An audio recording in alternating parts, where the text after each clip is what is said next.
Hello mga ka-Bless Vlog. This is Bless. Welcome back again to my YouTube channel, Shalom from Israel. So, this will be the part 2 of my video, of my vlog. Magkano ang sahod ng caregiver dito sa Israel? So, kung hindi mo pa napapanood yung part 1, please watch. Ilalagay ko na lang po yung link sa description box. So, today we discuss more about deduction, net pay, magkano ba yung matitira sa sahod mo mga ka-Bless Vlogs, magkano yung pwede mong maipadala sa Pilipinas. Now, this is coming from bakit ang laki-laki ng sahod ng mga caregivers sa Israel. Balita ko, maabot kayo ng 100,000 plus. Totoo ba? Char.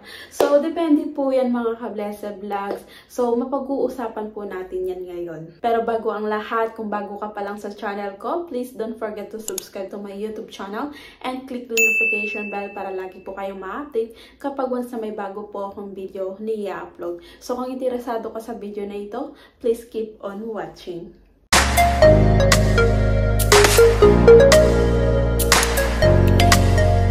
So, dun sa previous vlog ko, nabanggit ko po doon na lahat po ng caregiver dito is may i-deduct si employer na 25%. So, para po sa mga magkakaroon ng contract at makakapagtrabaho dito soon. So, ngayon pa lang po, pinapaalam ko na at sinasabi ko na doon po sa contract natin is meron po tayong deduction na 25%. So, ano nga ba itong 25% na dinideduct sa atin ni employer? So, meron po kasi kami ditong geographical areas. So, ito po yung Jerusalem, Tel Aviv, Haifa Center, North and South Israel. At bawat areas po is meron pong equivalent na prices for accommodation. So, meron po tayong 2 types of accommodation. So, ito po yung own.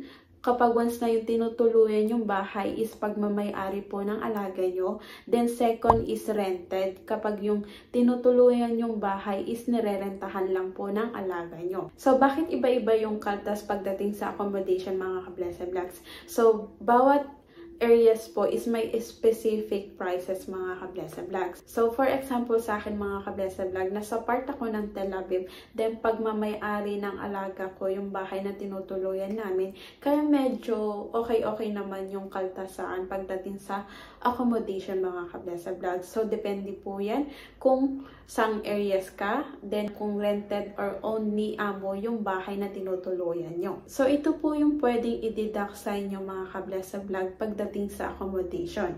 So, pag once na nasa Jerusalem ka at nirerentahan lang po ni employer yung bahay na tinutuluyan nyo, ang pwede niyang ikalta sa inyo is 423.91 shekel. So, kung owned naman niya yung bahay, ang pwede niyang ikalta sa iyo is 212 shekel. So, kung pag nasa Tel Aviv ka naman, kapag nirerentahan niya lang yung bahay, ang pwede niyang ikaltas sa iyo is 482.02 shekel. Then, kapag own niya naman yung bahay is 241. Then, kapag nasa Haifa ka naman, ang pwedeng ikaltas sa atin ni employer kapag hindi niya own yung bahay is 321.37 shekel. Then, kapag once na owned naman niya yung bahay, ang pwede niyang ikaltas sa atin is 160.68. Then, kapag nasa south ka naman, kapag hindi owned ni employer yung bahay, ang pwede niyang ikaltas sa atin is 285.69 shekel. So, kapag owned naman niya is 142.84 shekel. Then, kapag nasa north ka naman at nirerentahan lang ni employer yung bahay nyo, ang pwede niyang ikaltas sa'yo is 262.87. Then, kapag owned naman ni employer yung bahay, ang pwede niyang ikaltas sa'yo is 131.43 shekel. So, sa accommodation pala mga ka-Blessed Vlog, sobrang laki na yung kaltas sa gross monthly salary natin mga ka-Blessed Vlog. So, meron din pong ikakaltas si employer sa atin na additional living expenses. So, 86.23 shekel din po yun. Para sa health insurance naman po natin is 154.29 shekel. So, sa health insurance natin yung mga kablesa vlogs.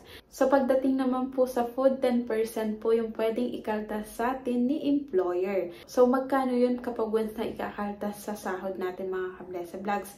So, 557 shekel din po yun. So, sobrang laki ng ibabawas dun sa gross monthly salary natin pagdating sa food mga kablesa vlogs. So, nabanggit ko po sa previous vlog ko na meron po tayong weekly allowance na binibigay ni employer. So, kada mag-off tayo, meron po tayong 100 shekel na manggagaling kay employer. So, depende pa rin po yan sa pag-uusap nyo ni employer kung weekly mo siya kukunin or minsanan sa sahod mo mga kablesa vlogs. So, I want you to know na yung 100 shekel na weekly allowance natin na ibinibigay ni employer is kasama po dun sa sahod natin. So, ito, i-deduct natin yung kailangang i-deduct. So, from 5,572 shekel na gross monthly salary natin, i-deduct natin yung accommodation na 241 shekel kasi owned naman ni alaga yung bahay. Then, yung additional living expenses na 86.23 shekel.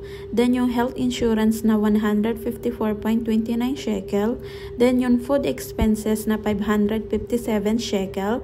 Then, yung 400 na weekly allowance.